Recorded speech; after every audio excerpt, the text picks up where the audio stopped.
Hello అండి, welcome to our channel Palnadu పిల్ల. So నేను ఇప్పుడు చూపించబోయే రెసిపీ వచ్చేసి చేపల పులుసు అండి. ఈ స్టైల్లో చేసుకుంటే చాలా బాగుంటుంది. ఇది పాతకాలం అమ్మమ్మల నాటి రెసిపీ అండి. ఇలానే చేసేవాళ్ళు. ఇలా చేసే కొంచెం కర్రీతోనే చాలా అన్నం తినొచ్చు. సో ఎలా చేయాలని చెప్పేసి చూపిస్తాను చూడండి. సో ఒక చట్టి తీసుకొని అందులోనే కొంచెం పసుపు, ఉప్పు, కారం, పెరుగు ఇవన్నీ వేసుకొని బాగా మిక్స్ చేసేయండి. మొత్తం కలిసిపోయేలా మిక్స్ చేసిన తర్వాత అందులోనే ఆనియన్స్, పచ్చిమిర్చి ముక్కలు వేసుకోండి. అవి కూడా వేసి అవి కూడా బాగా ముక్కలకి ఉప్పు, కారం అవన్నీ పట్టేటట్టుగా మిక్స్ చేసేయండి. మిక్స్ చేసిన తర్వాత అందులో మనకి సరిపడినంత కర్రీకి సరిపోయేంత ఆయిల్ వేసుకొని బాగా కలిపేయండి.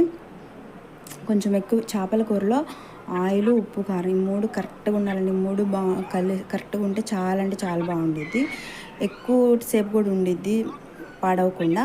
ఆయిల్ వేసుకున్న తర్వాత అందులోనే కొంచెం అల్లం చిన్నులపాయ పేస్టు, నేనైతే 2 స్పూన్స్ వేసుకున్నాను 1.5 kg చేపలకి. సో వేసుకున్న తర్వాత అది కూడా బాగా మిక్స్ చేసేసి ఇవన్నీ బాగా మిక్స్ చేస్తే గ్రేవీ వచ్చి చాలా బాగుండిద్దండి. మిక్స్ చేసిన తర్వాత చింతపండు పులుసు పోసుకోవాలి. చింతపండు బాగా పులుపున్న చింతపండు అయితే చూసి వేసుకోవాలండి, లేకపోతే పుల్లగా ఉండిద్ది కర్రీ. సో పులుపున్న చింతపండు తక్కువ వేసుకొని బాగా వాటిని మిసికేసి రసం అంతా దాంట్లో వడకట్టండి. దాంట్లో వడకట్టిన తర్వాత పులుసు కూడా కలిపేసిన తర్వాత చేత్తోనే కలపాలండి, గంటితో కూడా చేస్తేనే బాగా మిక్స్ అవుతుంది. అందులో ఒక్కొక్క ముక్క వేసి, ముక్కలు వేసిన తర్వాత అస్సలు చేత్తో కలపొద్దు, ముక్కలు చిదిరిపోతాయి అన్నమాట. చేప ముక్కలు ఊరికే చిదిరిపోతాయి. సో ముక్కలు వేసిన తర్వాత ఒకటి ముక్కలు వేసిన తర్వాత ఆ ముక్కల్లోకి పులుసులోకి ముక్కలన్నా బాగా కలిసేటట్టు కలిపిన తర్వాత చేత్తో రివర్స్ తిప్పండి. అన్నీ వేసిన తర్వాత బాగా చట్టీని కొంచెం కదిలించి స్టవ్ ఆన్ చేసుకొని స్టవ్ మీద పెట్టుకొని హైలో పెట్టుకోండి. సిమ్లో పెట్టుకుంటే కూర ఉడకదు, ముక్కలు చిదిరిపోతాయండి.